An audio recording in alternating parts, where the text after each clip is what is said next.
오늘 우리에게 주신 하나님의 말씀은 구약 성경에서 봅니다.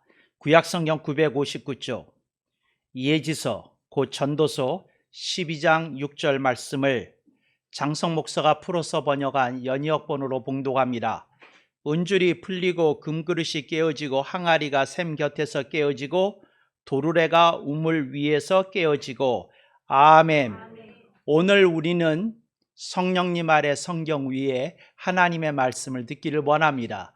오늘 여러분들이 주목하실 설교 제목은 우물의 깨어진 도르래가 되겠습니다.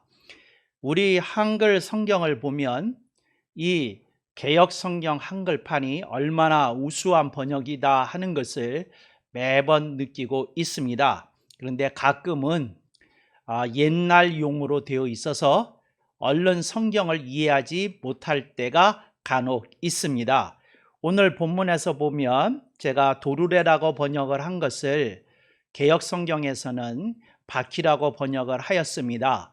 바퀴라고 번역을 해서 틀릴 것은 없는데 좀 더 정확한 번역은 도르래가 맞다 이렇게 되겠습니다. 왜냐하면 우리들이 일반적으로 바퀴라고 하면 수레나 자동차에 있는 것을 얼른 연상시키기 때문에 바퀴처럼 돌아간다 하여서 영어에서는 바퀴도 휠, 그 다음에 도르래도 휠 하기 때문에 아마 영어 번역의 케이스를 따라서 옛날에 이렇게 번역한 것이라고 짐작이 되어집니다.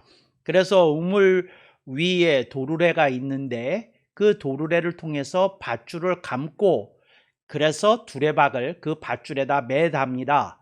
그러면 우물이 깊을지라도 도르래를 돌리게 되면 그 두레박이 올라오는 구조이기 때문에 깊은 우물 속에서도 맑은 샘물을 조금 손쉽게 길어 올릴 수 있는 겁니다.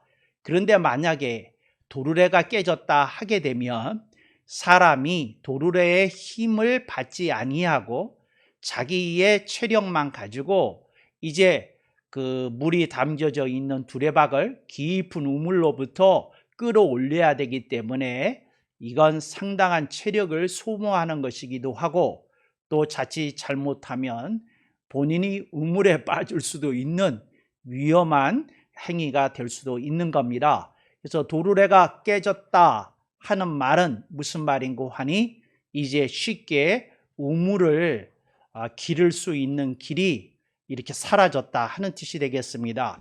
저희 교회에서 매번 주보를 발행할 때마다 코로나 사태를 1주, 2주, 3주, 4주 기록하고 있습니다.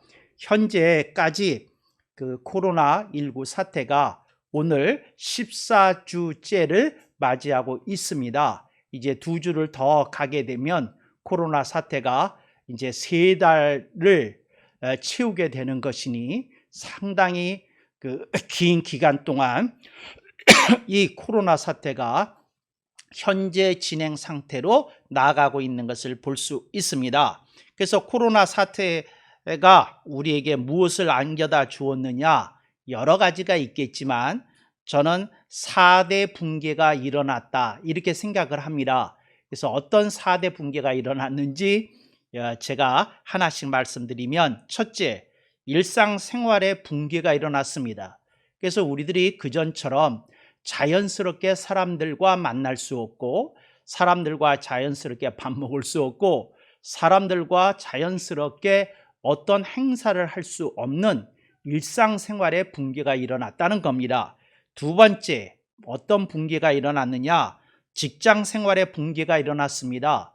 직장 생활의 붕괴가 일어났다는 것은 많은 기업에서 이제 많은 인원들을 줄이고 해고하는 일들이 이제 그 전 사업계로 번지고 있는 현상을 알 수 있습니다.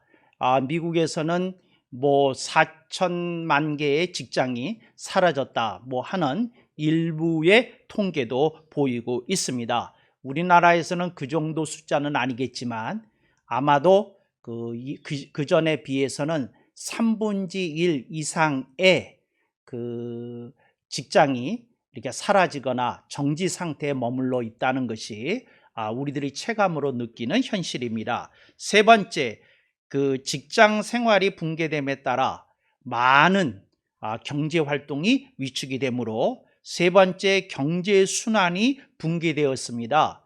사람이 소득이 있어야 돈을 쓸 거 아닙니까?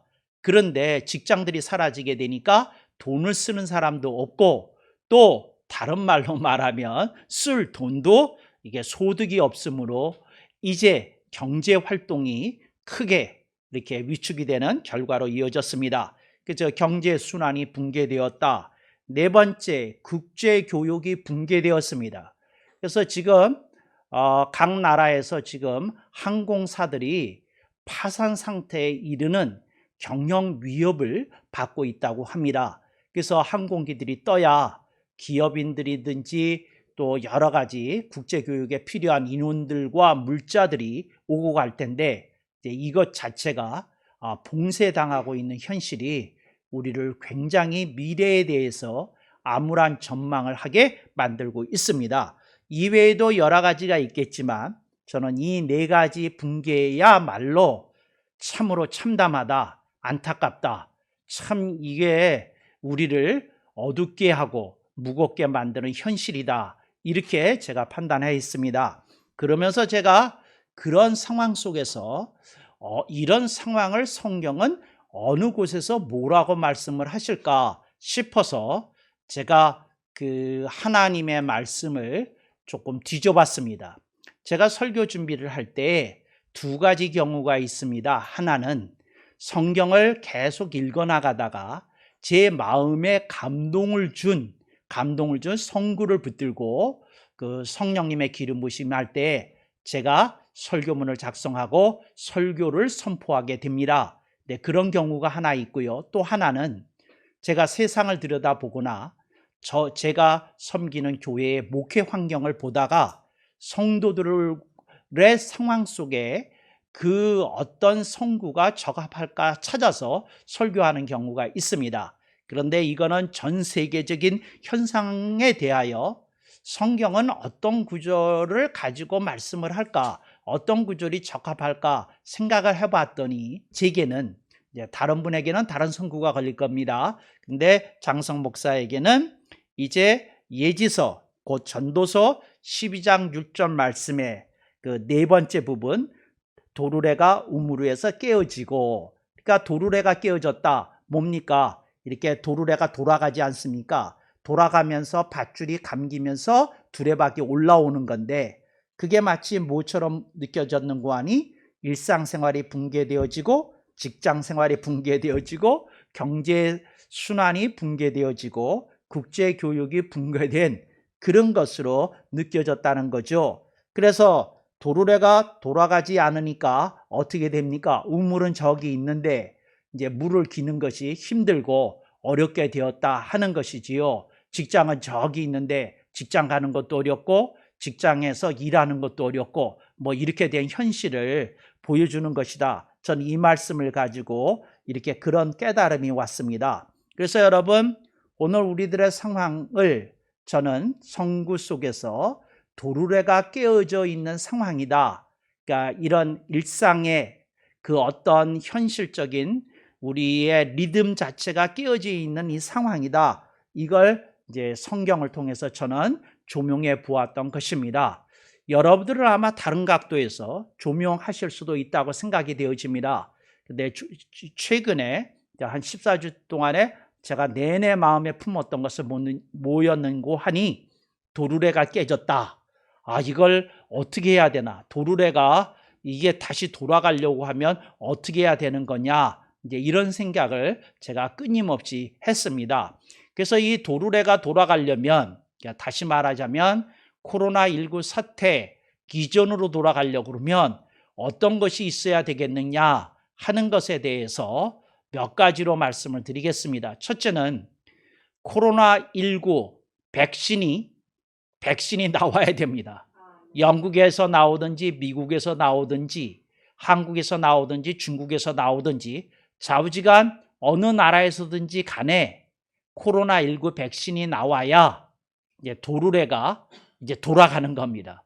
네, 백신이 나오지 않는다면 아마도 현재 우리들과 겪고 있는 것은 이게 종식이 어렵지 않는가, 이제 옛날로 다시 돌아가는 건 어렵지 않는가 하는 것이 참 이런 안타까운 보고를 저도 여러분과 나눌 수밖에 없습니다. 그래서 가장 좋은 거는 백신이 개발이 돼서 생산이 돼서 전 세계적으로 원만하게 공급이 되는 겁니다. 그런데 지금 어느 나라에서 백신이 개발돼서 생산하더라도 이게 문제랍니다. 뭐가 문제냐면 그 백신을 그 나라 정부에서 수출 못하게 할 거랍니다. 왜?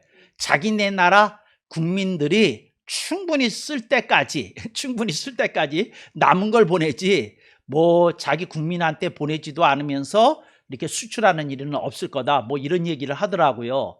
또 이것이 특허의 문제가 있는데 누가 이거를 사가지고, 가령 빌 게이츠 같은 사람이 이 특허를 좀 사가지고 전 세계 제약업체에다가 그 소스를 오픈해서 이렇게 그냥 각 나라에서 자유 생산하는 체제가 되기 전에는 참 그것이 이렇게 개발이 되더라도 생산이 되더라도 어려움이 있다 하는 것이 일반 제약업계의 분석입니다. 그게 이제 첫 번째고요. 두 번째, 그러면 백신이 개발이 되지 않는 상황 속에서 어떤 것이 가능하냐, 이제 이것에 대해서 스웨덴과 영국에 있는 생리학자들과 병리학자들이 이렇게 제시했던 이론입니다. 그래서 한때 스웨덴과 영국에서 이 이론을 따르다가 국민인 수십만 명이 이 코로나19에 감염되는 사태에 이르게 되었습니다. 그게 뭐냐면 병이 그 나라에서 자유롭게 돌아다니게 놔두면, 참 황당한 얘기죠. 자유롭게 돌아다니게 놔두면 죽을 사람은 죽고 살 사람은 살고, 산 사람은 코로나19 사태 속에서 살아남은 거니까 이 속에, 몸속에 면역 항체가 생성이 된답니다. 이제 그럴 때 모든 국민의 3분의 1 이상이 면역 항체가 생성되어 있으면 굳이 백신을 개발하지 않더라도 이렇게 견딜 수 있는 사회가 된답니다. 근데 이렇게 되려면 이제 수십만 명의 사람이 각 나라에서 일단 죽어야 됩니다.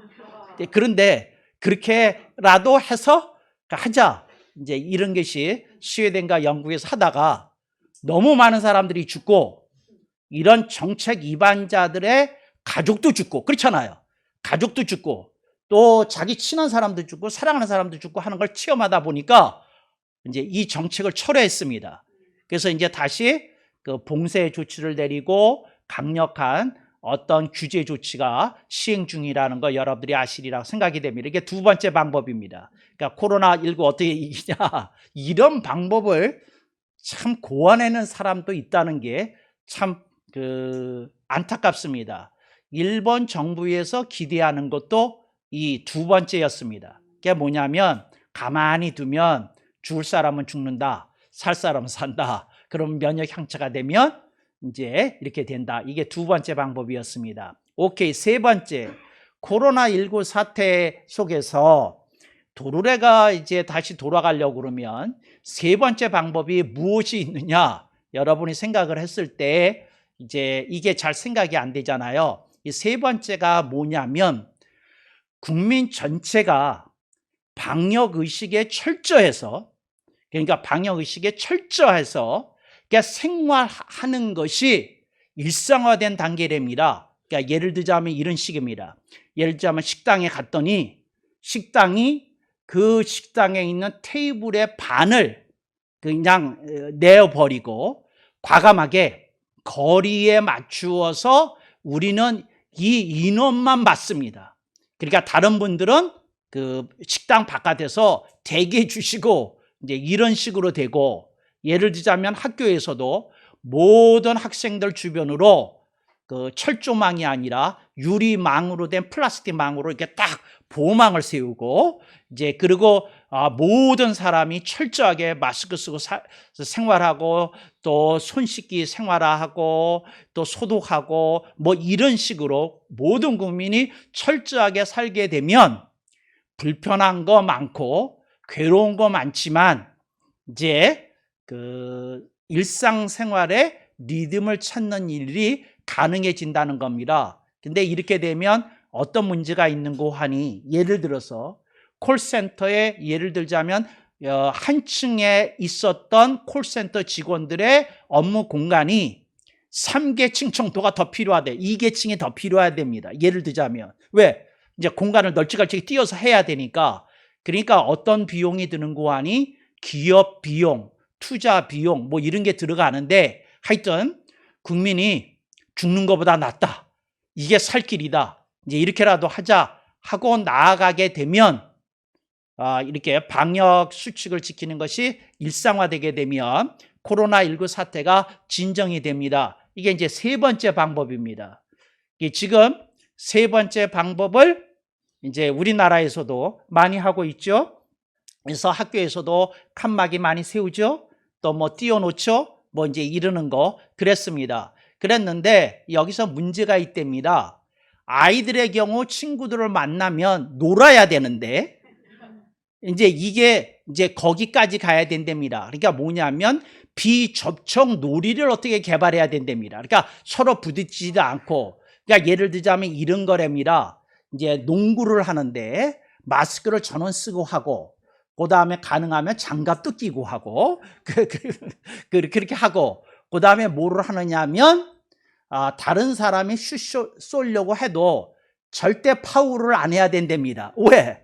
이렇게 몸과 몸끼리 부딪히면 안 되니까 이제 이런 식으로 그 아이들이 놀더라도 그렇게 가르쳐야 된다. 뭐 이제 이런 얘기까지 하는 건데, 이게 얼마나 가능한 건지 이게 참 알 수 없는 일이다. 이런 생각이 들게 됩니다. 그래서 이게 세 번째 방법이었고요. 이제 네 번째 방법입니다.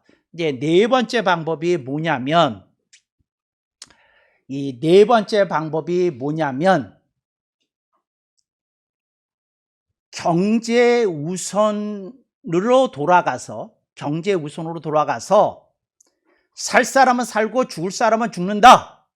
그리고 옛날로 그냥 완벽하게 다 돌아가는 거랍니다. 그러니까 면역이고 뭐고가 아니라 밥 먹고 사는 게 중요하니까 경제 우선 정책으로 돌아가야 된다. 지금 미국에서 일부 시민들이 항의하면서 얘기를 하는 것이 뭐라고 얘기하는고 하니, 코로나19로 봉쇄되어 죽나? 코로나에 걸려서 죽나?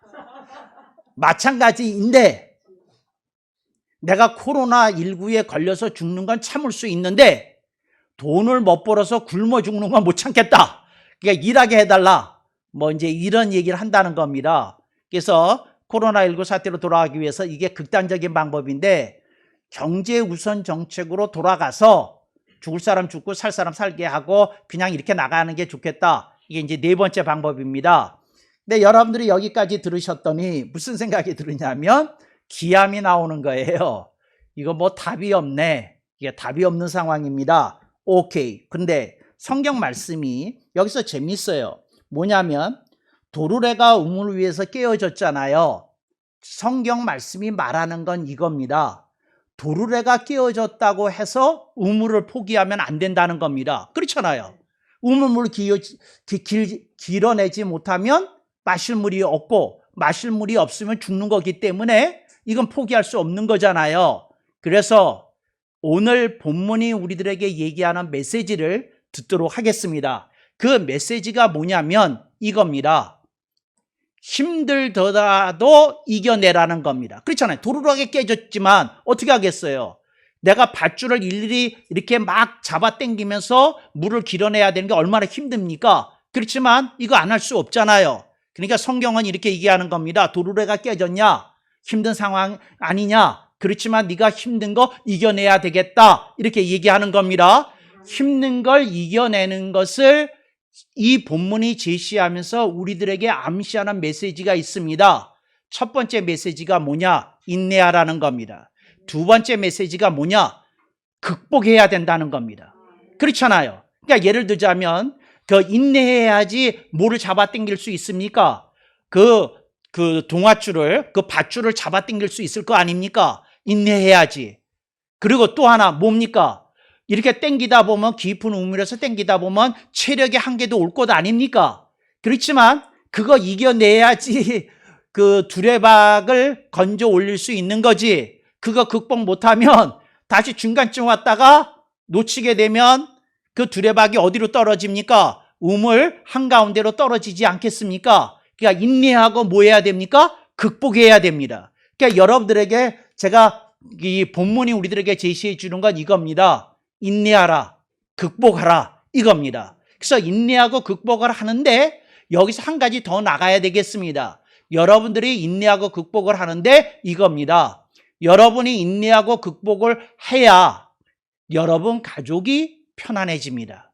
여러분 주변에 있는 사람들이 도움을 받을 수 있습니다. 그러니까 여러분들이 한번 생각해 보세요. 내가 힘들고 짜증을 낸다고 인내하지 못하면 나도 기분 나쁘고 내 가족들도 마음 상하는 일이 생길 거 아닙니까? 그러니까 내가 어떻게 해야 되겠어요? 인내해야 되는 겁니다. 그래서 이런 말이 있어요. 집안에서 한 사람이 참으면 두 사람이 편안하답니다. 우선 본인이 편안하고 본인이 건드리려고 했던 사람이 편안해지면 됩니다. 그러니까 한 사람이 참으면 두 사람이 편안해진다. 이게 인내의 원리인데 이걸 여러분이 기억하시면 좋겠습니다. 두 번째, 극복을 할 때에 전통적인 용어를 기억하라는 겁니다. 고진감래.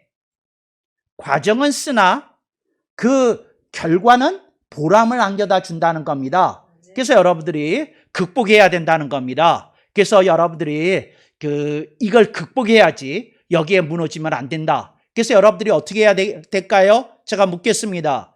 인내해야 될까요? 인내하지 말아야 될까요? 인내해야 됩니다. 극복해야 될까요? 그렇잖아요. 중도 포기해야 될까요? 극복해야 됩니다. 인내하고 극복해야 됩니다. 인내하고 뭐라고요? 극복해야 됩니다. 이게 오늘 도르래가 깨진 상황에서 주는 겁니다. 그 다음에 세 번째입니다. 인내하고 극복했습니다. 세 번째, 오늘 본문이 우리들에게 제시하는 비전입니다. 세 번째가 뭐냐? 회복시키라는 겁니다. 무슨 회복시키라는 건고 하니 도르래를 회복시키라는 겁니다. 도르래가 깨졌으니까 새 도르래를 갖다가 밧줄을 감으라는 겁니다. 그러니까 회복시키라는 얘기는 무슨 얘기입니까? 백신 개발 포기해서 안 된다는 겁니다. 백신 개발 어떻게 해서든지 해놔야 됩니다. 왜 아멘을 안 하시나요? 백신 개발 무조건 해야 됩니다. 그래서 저는 가능하면 세계 여러 나라에서 동시에 백신 개발이 되고 제가 간절히 바라기는 한국의 제약업계가 백신 개발을 해서 세계적인 제약업계로 올라서는 일이 있기를 축복합니다. 내가 그걸 보고 싶어요. 그러니까 우리 한국에 있는 제약업계들이 이걸 해서 정말 놀라운 대박을 터뜨리면 어떻게 될까? 어떤 분이 이런 얘기를 하더라고요. 이번에 만약에 어떤 업체가 백신을 개발하게 되면 그 업체는 어쩌면 구글 수준으로 올라설 대기업이 될 수 있답니다. 생각해봐요. 이거 수요가 뭐예요? 그러면서 이렇게 비유하더라고요. 뭐라 그러냐면 그 MS 윈도우가 나왔을 때의 수요가 많겠냐? 그렇지 않으면 코로나19 백신의 수요가 많겠냐? 이건 비교 불가예요. 비교 불가. 그러니까 지금 우리나라에서 지금 하늘이 내려준 기회가 왔어요. 이제 구글 같은, 뭐라고요? 애플 같은, 하여튼 아마존 같은 이런 세계적인 대기업이 출연할 수 있는 기회가 왔어요. 근데 이제 이걸 해야 되는데 저는 사실은 이번에서 정부에서 재난보조금 지불한 거 저는 좀 못마땅하게 생각했어요. 왜 못마땅하게 생각했는지 이유를 듣고 여러분 좀 참아주세요. 여러분 중에 그 돈 잘 쓰고 계시는데 어떤 분은 11조도 안 내고 잘 쓰고 계시는데 내가 왜 그 말을 하는지 조금만 더 들어주세요. 그게 뭐냐면 여러분이 그 돈을 받는 게 배 아파서가 아니라 저는 그 돈을 제약회사에다가 R&D 하라고 주었으면 좋지 않았을까. 근데 제가 제약업계에 계시는 분들하고 얘기를 해보면 그게 R&D에 돈이 엄청 든답니다. 돈이 엄청 든대요. 그래서 정부에서 거기에다가 좀 그 돈을 풀어서 그래 여러분들 이 돈 투자하고 어떻게 비용 쓴 것만 보고 해라. 그 정부에게 갚지 않아도 된다. 그리고 제약업계에다가 돈을 다 이렇게 풀었으면 우리나라에서 세계적인 기업이 나오는 거고, 그런 세계적 기업이 나오면 얼마나 많은 인원들을 고용하겠어요, 그 기업이. 그러면 정부에서 투자한 돈 몇 배로 걷어 들일 텐데 그런 아쉬움이 있어요. 그래서 정부에서 그 돈을 가지고 제약업계 풀었으면 어떨까? 제 개인적인 생각인데 그런 생각을 했습니다. 그래서 여러분 기도해 주십시오. 우리나라 제약업계에서 백신을 개발해 가지고 정말 대한민국이 그 인류에 기여하는 것도 되고, 또 세계적인 제약 기업이 이렇게 출연하는 계기가 되었으면 좋겠다. 그렇지만 꼭 한국에서 나오지 않더라도 정말 수많은 나라에서 이것이 동시에 개발이 돼서 다양한 그 백신이 개발이 돼서 우리에게, 인류에게 기여할 수 있었으면 좋겠다, 이렇게 생각을 합니다. 자, 첫 번째가 뭐였죠? 인내였습니다. 두 번째가 뭐였죠? 극복이었습니다. 세 번째가 뭐였죠? 회복이었습니다. 그 다음에 네 번째가 있습니다. 네 번째가 있는데 그 네 번째가 뭐냐면 대처입니다. 무슨 말이냐면 이제 인류를 위협하는 또 다른 병이 출현할 거라고 이제 짐작이 되어지잖아요. 그러니까 이제 각국에서 코로나19 대처만 하지 말고 이 방역에 대해서, 또 새로운 질병의 출병 가능성에 대해서 선제적으로 대응을 하고 대처해서 정말 정부에서 돈을 그런 데도 써서 새로운 질병이 출현하더라도 국민들이, 또 전 세계 인류가 안심하고 살 수 있는 사회가 되었으면 좋겠다, 그런 생각을 합니다. 그래서 여러분, 오늘 여러분들이 우물에 깨어진 도르래를 들으셨는데 여러분들이 이 네 가지를 잘 하셔서 여러분의 인생 속에 하나님의 가호가 늘 함께 하시기를 주님의 이름으로 축원합니다. 아멘. 억만번.